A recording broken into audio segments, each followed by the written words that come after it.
despite its rules on the protection of giant clams and on the preservation of the coral reef environment, was fully aware of the practice and has actively tolerated it as a means to exploit the living resources of the reefs in the months prior to these reefs succumbing to near-permanent destruction brought about by the island building activities. According to the tribunal, in its ruling, there is definitive harm to the environment.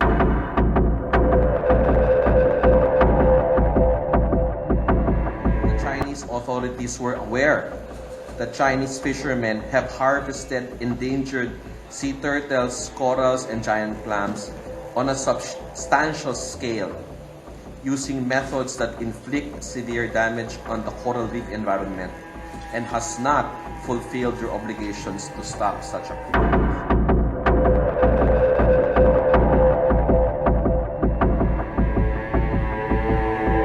Nakakalungkot po na many years after the finding of the 2016 arbitral ruling, wala nagbago.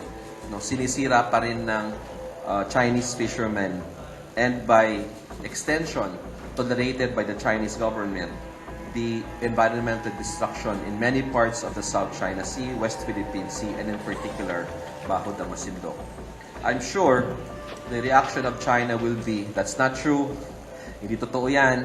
So, if China refuses to acknowledge its responsibility,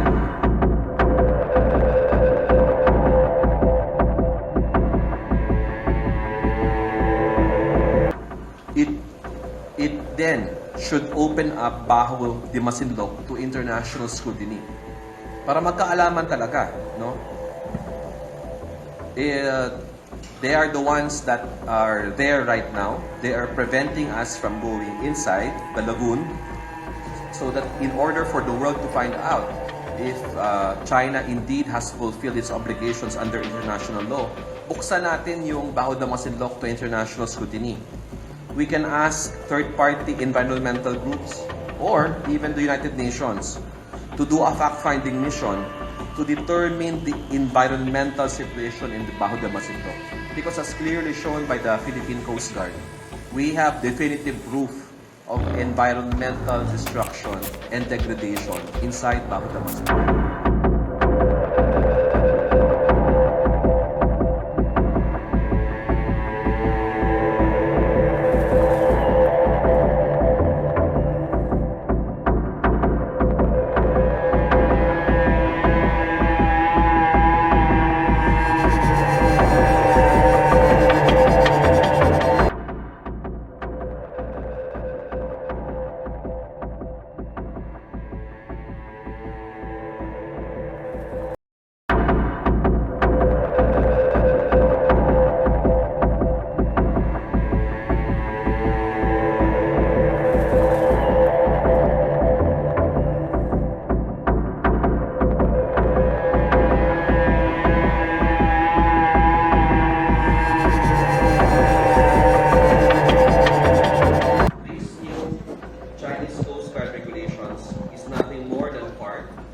China's scare tactics to intimidate and coerce its Asian neighbors.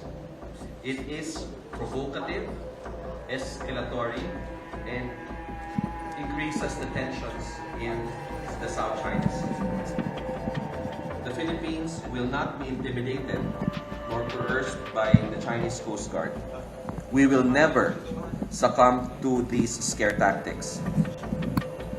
The Philippines will continue to sail and fish in these waters, and we call on all maritime states, particularly our neighbors in like Vietnam, Malaysia, Brunei, Indonesia, to ignore these illegal regulations and sail in these waters to the extent that international law allows.